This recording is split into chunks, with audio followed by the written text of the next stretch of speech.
My name is Olivia, I'm 21, and my boyfriend of 8 months livestreamed himself and his fraternity brothers rating girls at a party and called me a 5 out of 10 placeholder girlfriend. Before I tell you about the chaos that happened next, let me know where you're watching from in the comments. I was in my dorm room, surrounded by accounting textbooks, a cold pizza box, and the dull, comforting hum of my mini fridge. It was finals week, and my roommate Zoe and I were hunkered down for a long night of studying. The air was thick with the scent of stale coffee and impending deadlines. Ethan, my boyfriend and the president of the most prestigious fraternity on campus, Alpha Beta Phi, was at his end-of-semester party. He'd promised to just have a few drinks with the guys, and I was happy to let him. I trusted him. Or so I thought. I even sent him a text wishing him a fun night, completely oblivious to the storm brewing. My phone buzzed. It was a notification: Ethan Reynolds 99 is live on Instagram. I smiled, thinking it would be a quick peek into the party chaos before I dived back into my accounting problems. Maybe a quick shot of him dancing awkwardly, or a crowd singing along to some pop song. But as soon as the video loaded, a chill ran down my spine. The camera, held by Ethan's friend Jason, was pointed at Ethan, who was standing on a coffee table in the middle of a crowded living room. He was holding a red Solo cup, a cocky grin on his face. The comments were flying by, hundreds of them, as they played a game they called Rate or Roast. It was exactly what it sounded like, a parade of girls, each one subjected to a numerical rating and a barrage of cruel, arrogant comments from Ethan and his brothers. Zoe watched with me, her jaw clenched tighter with every insult, her eyes narrowed in disgust. The viewer count was climbing, a live audience to this public spectacle of casual cruelty. I felt a knot form in my stomach, tightening with each passing moment.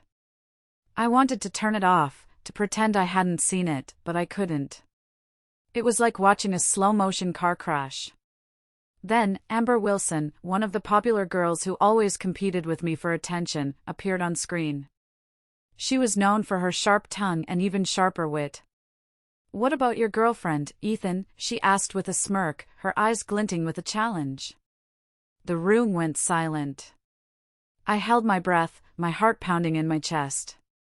Ethan hesitated, and for a split second, I saw a flash of something in his eyes, maybe a hint of guilt, a flicker of uncertainty. But it was quickly replaced by that familiar, predatory smile, the one he reserved for moments when he was performing for an audience. He took a long, performative sip from his cup, drawing out the suspense, and looked directly into the camera. "Since she's not here to defend herself," he said, dragging out the words for dramatic effect, letting the tension build. My blood ran cold. A wave of dread washed over me. Olivia is sweet. She's reliable. She always cooks dinner. And she's... He paused again, pretending to think, tapping his chin dramatically. "She's a solid 5 out of 10. The room erupted in laughter. It was a physical blow. The sound of their cruel laughter felt like a punch to the gut, a betrayal so profound it took my breath away. "Look, I love her, but let's be real," he continued, preening for his audience of nearly 2,000 viewers, soaking up their approval. "She's not exactly model material. She's studying accounting, drives a Toyota Corolla, and her idea of a perfect Friday night is Netflix and pizza. She's safe, predictable, the kind of girl you date when you want stability, not excitement." Then came the dagger, the one that plunged right into my heart, twisting with malicious intent. Someone shouted from the crowd, their voice barely audible over the laughter, "So why are you with her?" Ethan grinned, his eyes twinkling with self-satisfaction, completely oblivious to the damage he was inflicting. "Honestly? Because I'm not ready to be single again. It's easier to have a placeholder girlfriend than deal with dating apps and random hookups. At least I know what I'm getting with Olivia." The room cheered. They were celebrating my public humiliation, my worth reduced to a mere convenience. I felt a hot flash crawl up my neck, a burning anger starting to simmer beneath the surface of my shock. Zoe was shaking beside me, her face a mask of pure rage. "That absolute piece of garbage," she spat, her voice trembling. I always knew he was fake. But I just sat there, numb, the phone feeling heavy in my hand. I wasn't hurt, not yet. I was just empty. A strange calm settled over me, a quiet resolve forming in the wake of the devastation. My hands, however, were not numb. They moved with a chilling precision. I reached for my laptop, opened Instagram, and with a few calm, deliberate clicks, I changed my relationship status from in a relationship with Ethan Reynolds to single. It felt like signing a divorce paper, a final, irrevocable severance. I then took a screenshot and posted it to my story with the caption, "When you find out you're a placeholder on livestream with 2,000 viewers." I wasn't done. I screenshotted his live stream and shared it to my story with another caption, "Currently watching my placeholder status get upgraded to single. Thanks for the public service announcement, babe." Then I logged into our shared Spotify account and deleted every single song on our Ethan plus Olivia Forever playlist, except for Thank You, Next by Ariana Grande. I renamed the playlist Ethan's Placeholder Era. It was a small act, but it felt incredibly satisfying. Finally, I typed a comment in the livestream chat for everyone to see, my fingers flying across the keyboard. "Thanks for letting me know where I stand, Ethan. Consider yourself officially unplaced." The chat exploded. "OMG, is that Olivia? She's watching. Ethan, you're done, bro." I saw Jason's face go pale as he read the comments. He grabbed Ethan's arm and whispered something urgent in his ear, his eyes wide with panic. Ethan's cocky smirk disappeared instantly, replaced by a look of pure terror. "Olivia," he said into the camera, his voice now a panicked whisper, begging. "Babe, are you watching? It was just a joke. I didn't mean." I closed my laptop and looked at Zoe, a faint smile playing on my lips. "I think I'll go get some ice cream. Want to come?" I said, my voice eerily calm, as if nothing out of the ordinary had just happened. As we walked out the door, my phone started to blow up, a symphony of notifications signaling the beginning of the end for Ethan Reynolds. For 8 months, I had been the steady, reliable girlfriend. The kind of girl who helped him with his business major assignments, spending countless hours proofreading his papers and explaining complex concepts. I cooked him dinner regularly, making sure he had home-cooked meals instead of relying on greasy fast food. I attended every single one of his fraternity events, cheering him on, even when I was exhausted from my own studies. I even helped him prepare for a crucial presentation to a potential donor, which directly led to the fraternity getting a massive college fund donation. I supported him, I nurtured him, and I did it all with a smile on my face, believing in him more than he seemed to believe in himself. My parents, who had always been more focused on my sister's artistic talents and often overlooked my academic achievements, had finally started to warm up to my relationship, happy that I had found someone solid and stable. They even hinted at a future where I might get a good salary and a stable career. But Ethan never seemed to notice the depth of my commitment. He only posted about our relationship on social media when it benefited his image as a thoughtful, romantic boyfriend, carefully curating a facade for public consumption. Zoe had always pointed this out, saying he was a walking billboard for his own ego, a master of superficial charm. I'd always defended him, dismissing her concerns as overthinking, blinded by my own hopes for our future. But now, sitting in a campus ice cream shop with Zoe, the sweet chill of the ice cream a stark contrast to the burning anger in my chest, my phone vibrating uncontrollably with missed calls and angry messages from Ethan and his fraternity brothers, I finally saw the truth. He didn't love me. He loved the idea of me. I was the perfect accessory, smart, kind, and a solid accounting major with a bright future, all things that made him look good without him having to put in any real effort. He was just a selfish, entitled boy. The realization hit me like a physical blow, stripping away all the illusions I had built around him. I went back to my dorm room later that night and was greeted by a tsunami of notifications. Screenshots of my story and Ethan's livestream were being shared across every campus social media page. The hashtag placeholder girlfriend was trending on the university's anonymous confession page, a testament to how quickly a public humiliation could spread. My phone showed 27 missed calls from Ethan, 56 text messages, and hundreds of notifications from people I didn't even know, all expressing shock, sympathy, or outrage. My phone rang. It was Jason, Ethan's best friend and the one who had held the camera. "Olivia, I'm so sorry. What Ethan did was completely out of line," he said, his voice laced with genuine regret, sounding utterly defeated. "He's drunk and stupid, but that's no excuse. I just want to apologize on behalf of our house. We're all mortified." Then another message popped up.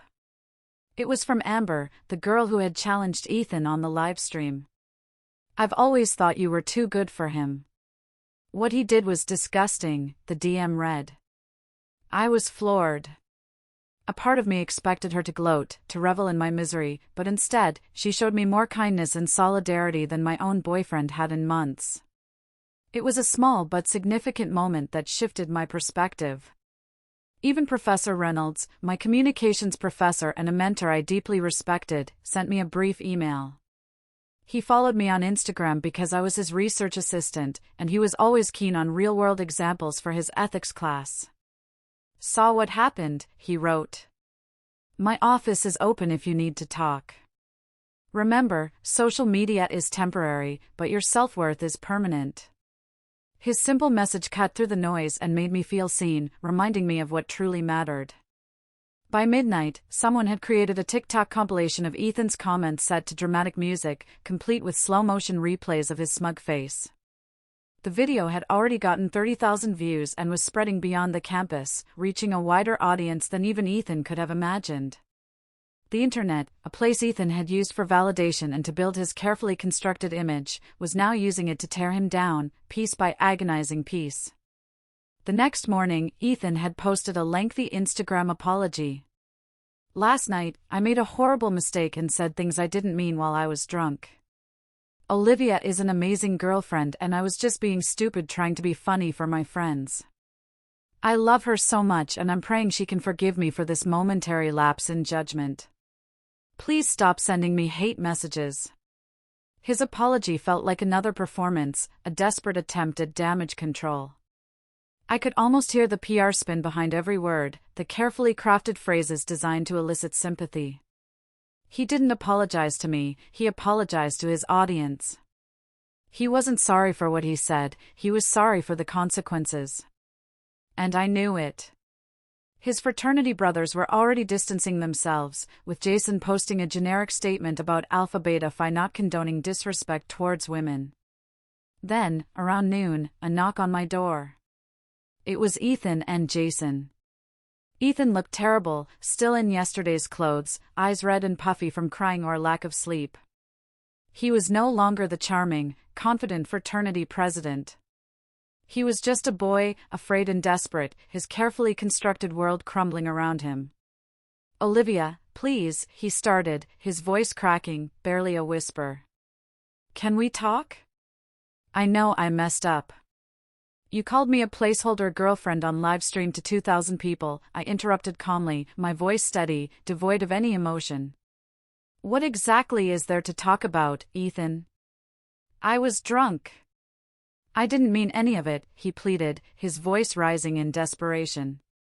"You know how I get when I'm performing for people. I just say stupid stuff for attention. It was a joke, babe, just a stupid joke." "So, your defense is that you publicly humiliated me for entertainment?" I asked, my eyebrow raised, letting the absurdity of his excuse hang in the air. Jason stepped forward, trying to mediate, his face etched with exhaustion. "Olivia, Ethan's been a mess all night. He knows he messed up. Can't you just—" "With all due respect, Jason, this has nothing to do with you," I said firmly, my voice unwavering. "This was between Ethan and me, and no one else." Ethan's face crumpled. "You can't be serious. 8 months, Olivia. 8 months. You're going to throw that away over one stupid comment? Over a joke?" "You threw it away the moment you called me a placeholder," I replied, my gaze unwavering. "I'm just acknowledging reality. I'm just making your reality my reality. He got nasty then, his desperation giving way to anger, his true colors shining through. Fine. You want to be petty? You're nothing without me, Olivia. You think these guys sliding into your DMs actually care about you? They just feel sorry for you. You're still the same boring accounting major driving a Toyota Corolla. You're still that quiet girl who just studies all the time. I smiled. The words didn't sting. They just confirmed everything I already knew about him, about his shallow perception of me. You're absolutely right. I am the same person. The difference is now I'm the same person who isn't dating someone who thinks of me as a placeholder. I closed the door in his face, a sense of finality settling over me. Zoe, who had been watching the whole exchange from behind me, let out a triumphant cheer and high-fived me. That was iconic, she said, her eyes sparkling with pride. That evening, Ethan's desperate attempts to save his reputation began in earnest. He posted a TikTok titled My Side of the Story, where he tried to paint himself as the victim. In the 3-minute video, he claimed I was controlling, that he had felt trapped in our relationship, and that his comments on the live stream were just him finally being honest about his feelings. He even tried to portray himself as someone who was afraid to break up with me because he thought I was emotionally dependent on him.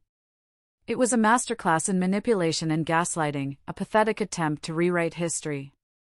The comment section immediately called him out. Girl, we literally watched you call her a placeholder girlfriend for entertainment. This is not the serve you think it is. The audacity is astronomical. Imagine getting dumped for your own actions and trying to make yourself the victim. A genius on the internet, someone I'll forever be grateful to, stitched his TikTok with clips from his original livestream, creating a side-by-side comparison that made his lies painfully obvious. That video got 200,000 views in 6 hours, spreading like wildfire across the internet. Ethan started commenting on other people's posts about the situation, arguing with anyone who criticized him, digging himself deeper into the hole he'd created. He even slid into the DMs of guys who had messaged me, warning them that I was vindictive and not what she seems, desperately trying to sabotage any potential new connections. Amber, my unexpected ally, screenshotted his messages and shared them publicly. This is who Ethan really is when he doesn't get his way, she wrote, exposing his true character to the world. Meanwhile, I focused on my final exams, my phone silenced, notifications turned off. It was the only way I could get through it, to maintain my sanity amidst the digital storm. I poured all my energy into my studies, determined not to let his actions derail my future. A few days later, Tyler, Zoe's boyfriend, told us that Ethan had been called into a meeting with his fraternity's executive board. His public meltdown was reflecting poorly on the entire organization. Alumni were asking questions about the fraternity's values, and younger members were embarrassed to be associated with his behavior. The reputation he had so carefully cultivated was crumbling. Jason knocked on my door again that evening. He looked utterly exhausted, his shoulders slumped. Olivia, I need to ask you a favor, he said, his voice weary. Can you please ask people to stop tagging our fraternity in posts about Ethan? It's getting out of hand. Our national chapter is getting involved. I haven't tagged your fraternity in anything, I replied honestly. I've barely posted anything since that night. I know, but your response started all this, and now it's affecting all of us. He's not handling this well. He's been drinking every night, starting fights with the other guys, and frankly, he's becoming a liability. He's talking about getting a lawyer to sue people for defamation, which is just insane. What do you want me to do about it? I asked, my voice calm. Could you maybe post something asking people to move on? Like saying you've both learned from this and you're ready to put it behind you, he pleaded, his eyes desperate. I considered it for exactly 1 second. No. My voice was calm, but firm. Jason's face fell. Olivia, please. I know he hurt you, but this is ruining his life. He might even have to leave school. Jason, I said, my voice gaining a quiet strength, he ruined his own life the moment he decided to publicly humiliate me for entertainment. I haven't posted anything about him since Saturday night. Everything that's happening now is just the natural consequence of his own actions. I didn't ask for this, but I'm certainly not going to stop it. But you could make it stop, he said, pleading, almost begging. Why would I want to make it stop? I asked, a faint, almost imperceptible smile touching my lips. For 8 months, I was completely loyal to someone who thought of me as a placeholder. Now the whole school knows exactly what kind of person he is. That's not revenge. That's just truth. 2 weeks later, I was sitting in Professor Reynolds' communications ethics class. I was his research assistant, so I was always in the front, eager to learn. But that day, I chose a seat in the back. I had a bad feeling, a sense of foreboding. Today, class, we're going to discuss a recent campus event as a case study in social media consequences, he announced, his gaze sweeping across the room. My blood ran cold again, but this time, it was mixed with a strange sense of anticipation. Many of you are familiar with what's being called the placeholder incident. He presented the case objectively, laying out the facts without judgment. A student publicly humiliated his girlfriend on social media. She responded by ending the relationship publicly, and the situation went viral, sparking a campus-wide discussion. What interests me is not the drama, but the ethics of both the initial action and the response, he said, inviting discussion. The class was silent for a moment, then hands started to go up. Amber, who was also in the class, spoke up first. I was there that night. What the boyfriend did was calculated cruelty. Her response was proportional and dignified. It was a necessary act of self-preservation. A male student argued, but she could have handled it privately. By making it public, she ensured it would destroy his reputation. Isn't that a form of revenge? I felt a surge of courage, a quiet power rising within me. This was my moment. When someone chooses to humiliate you publicly, I said, my voice clear and steady, cutting through the classroom chatter, they forfeit the right to a private response. The public nature of the offense demands a public defense. The class went silent, many students turning to look at me, some with surprise, others with understanding. Professor Reynolds nodded thoughtfully, a knowing look in his eyes. An interesting perspective on proportional response, Ms. Carter. The public nature of the original offense perhaps justifies a public defense. It raises important questions about accountability in the digital age. After class, he asked me to stay behind. I hope you didn't feel put on the spot, Olivia, he said, his tone gentle. But your experience provides valuable insight for the class, and frankly, it was a powerful example. It's fine, Professor, I replied, a genuine smile forming on my lips. It's actually helping me process everything. It feels good to talk about it, to frame it as a learning experience. For what it's worth, he said, his gaze warm and encouraging, I think you handled an impossible situation with remarkable grace and integrity. That will serve you well long after this campus drama is forgotten. The search for a prestigious summer internship is underway, and I'll be recommending you based on your exceptional poise under pressure and ethical decision-making. I believe you're ready for a significant promotion in your career path. I was floored. A scholarship and potential promotion for a summer internship? My hard work, my professionalism, my integrity, everything Ethan had called boring, was being recognized and rewarded. It was a vindication far sweeter than any revenge. 3 weeks after the live stream, Ethan's world continued to unravel. His fraternity placed him on social probation, effectively sidelining him from all events and stripping him of his leadership role. He couldn't participate in any events or represent them. His TikTok account got temporarily suspended for harassment after he continued to post about me, spewing hateful and desperate messages. His reputation on campus was completely destroyed, a cautionary tale whispered in hallways. The real karma, however, came in the form of Chad Peterson, the captain of the lacrosse team. Chad was the guy Ethan had rated a solid 9 during that infamous livestream, the epitome of the cool guys Ethan desperately wanted to impress. I saw him at a party, and I overheard him talking to his friends, his voice clear and dismissive. "Ethan's cool, but he's toxic," he said. "Did you see how he treated his girlfriend on that livestream? Imagine what he'd do to his friends if they crossed him." Hard pass. The same guys Ethan had been trying to impress with his honesty about me were now actively avoiding him. Turns out, publicly humiliating your girlfriend doesn't make you more popular with other men, it just makes you look cruel, untrustworthy, and deeply insecure. His social circle, once vast and adoring, began to shrink dramatically. Mia, who had been defending Ethan with a fierce loyalty, finally distanced herself after he drunkenly tried to kiss her at a party, misinterpreting her support as an invitation. She posted cryptically on her story, "Sometimes people show you exactly who they are. Believe them the first time." Even his most ardent defender had seen enough. Meanwhile, my life improved in ways I couldn't have imagined. The attention from the situation, though initially overwhelming, led to me getting invited to social events I never would have been invited to before.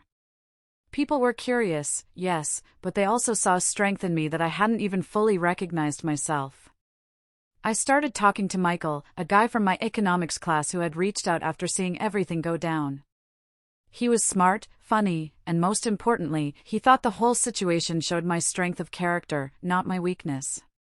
"The way you handled that was legendary," he told me over coffee one afternoon, his eyes full of genuine admiration. "Most girls would have either gotten emotional or tried to win him back. You just moved on." It was so mature, so powerful. Zoe and Tyler became closer friends with Michael and me. We'd often study together in the library, or grab pizza on a Friday night, laughing and talking about everything but Ethan. Our bond deepened, forged in shared experiences and mutual respect. Amber, surprisingly, became a good friend too. "I always thought you were just Ethan's quiet girlfriend," Amber admitted one night, as we were studying for a joint class. "I had no idea how cool you actually are. Watching you stand up for yourself inspired me to end my own toxic relationship. You showed me what self-respect truly looks like." The blog about healthy relationships and self-respect I started, initially just a way to process my own feelings, gained a significant following among college students and even beyond. It was a place for me to share my story, my insights, and to connect with others who had experienced similar betrayals. It resonated with so many people, becoming a platform for empowerment and healing. I started getting messages from women twice my age, sharing their own stories of being overlooked or undervalued by family members or partners, stories about inheritance disputes, or bitter custody battles, or husbands who had betrayed them. They found solace and inspiration in my words, and that, more than anything, felt like a true victory. 3 months after the livestream, I ran into Ethan at the campus library. It was late, and the library was almost empty. He looked rough, tired, stressed, like he hadn't slept in weeks. His once impeccable appearance was now disheveled, his eyes hollow. He was a ghost of his former self. He'd gone from being one of the most popular guys on campus to being a cautionary tale, a symbol of what not to do. When he saw me, his face went through several emotions before settling on defeat. Shame, regret, and a flicker of his old arrogance, quickly extinguished. "Olivia," he said quietly, his voice barely a whisper, devoid of its usual charm. "Can we please talk? Just for 5 minutes? Please." I looked at him for a long moment. A part of me, a small, empathetic part, felt a pang of pity for him. He was clearly suffering. But then I remembered sitting in my dorm room, watching him call me a placeholder girlfriend to thousands of people for entertainment, the smug look on his face, the casual cruelty of his words. The pity vanished, replaced by a quiet strength. "What's there to talk about, Ethan?" I said, my voice steady, completely calm. "I'm sorry," he said, and for the first time since I'd known him, he actually sounded sincere, his voice thick with emotion. "I'm really, truly sorry. I was drunk and stupid and I was showing off and I ruined the best thing in my life." I messed up everything. The best thing in your life was a placeholder girlfriend who was a 5 out of 10, I replied calmly, letting his own words hang in the air between us. He winced, the words clearly stinging him now. You were never a placeholder. I was just. I don't know. I was trying to be cool for my friends. I thought it would be funny. I thought it would make me look good. It was funny, I said, a faint, almost imperceptible smile touching my lips. Just not in the way you intended. He looked like he might cry, his eyes welling up. I know I don't deserve it, but is there any chance you could forgive me? Maybe we could try again? I've changed, Olivia, I swear. I thought about it for exactly 1 second. No. The word was soft, but firm, leaving no room for negotiation. Olivia, please. I'll do anything. I'll delete all my social media. I'll transfer schools. I'll go to therapy. Ethan, I interrupted gently, cutting him off. You told 2,000 people that you were only with me because you weren't ready to be single. That I was easy and convenient, that you were settling for me until something better came along. I paused, letting the weight of his words settle. You can't unsay that. And even if you could, I wouldn't want you to. What do you mean? He asked, confused, his voice barely a whisper. I mean, you did me a favor. You showed me exactly what you thought of me, and you showed everyone else what kind of person you really are. Now I'm with someone who actually wants to be with me, not someone who's just avoiding being alone. His face fell, the last flicker of hope draining from his eyes. You're dating someone else? I'm seeing Michael from economics. Someone who thinks I'm more than a placeholder. Ethan nodded slowly, tears starting to fall freely down his face. I hope he makes you happy. He does, I said simply, my voice filled with genuine contentment. Take care, Ethan. As I walked away, leaving him standing there amidst the silent bookshelves, I felt nothing but relief. No anger, no sadness, no regret. Just the deep satisfaction of knowing I dodged a bullet and found my own path to happiness. 6 months later, Ethan transferred to a school across the state. According to Jason, he couldn't handle the constant reminders of his public humiliation. Every time someone new saw the TikTok compilations or heard the story, he'd have to relive it all over again. His once thriving social life was non-existent, and he couldn't shake the reputation he had earned.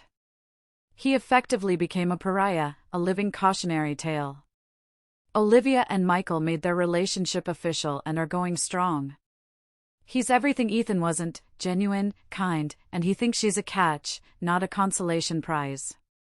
They laugh about the whole situation now, a dark humor that only true survivors can appreciate. Michael even jokes that he should send Ethan a thank you card for being such a terrible boyfriend that he opened up Olivia's dating schedule. The #placeholder girlfriend saga became campus legend. Freshmen still ask about it during orientation week, a modern fable about the dangers of social media and the power of self-respect. Professor Reynolds made it a permanent case study in his communications ethics class, ensuring that Ethan's actions and Olivia's response would be analyzed for years to come. Olivia was even invited to speak to a freshman seminar about healthy relationships and social media boundaries, sharing her story as a testament to resilience. Zoe and Tyler got engaged, with Olivia as the maid of honor, their friendship a constant source of joy and support. Amber and Olivia remain good friends, with Amber admitting that watching Olivia stand up for herself inspired her to end her own toxic relationship, proving that even unexpected allies can emerge from the ashes of betrayal. As for me, I learned that sometimes the trash takes itself out. Sometimes the person who claims to love you will show you exactly how little you mean to them, and how much they value their own ego over your feelings. And sometimes, that's the best gift they could ever give you. It's a funeral for a relationship that was never truly alive, a chance for a new beginning. Ethan wanted excitement over stability, performance over genuine connection. He got exactly what he asked for, a very exciting, very public destruction of his own reputation. And me? I got something better. I got to find out who I really was when I stopped trying to be good enough for someone who would never think I was good enough anyway. I found my voice, my strength, and a love that was real, not just a placeholder. And that's worth way more than being someone's placeholder. Thank you so much for listening to my story. I'd love to hear from you in the comments below. Have you ever had a moment where you realized you needed to stand up for yourself? What happened? Let me know. And if you enjoyed this video, please make sure to give it a big thumbs up and subscribe to my channel. It really helps me out. I'll see you in the next one.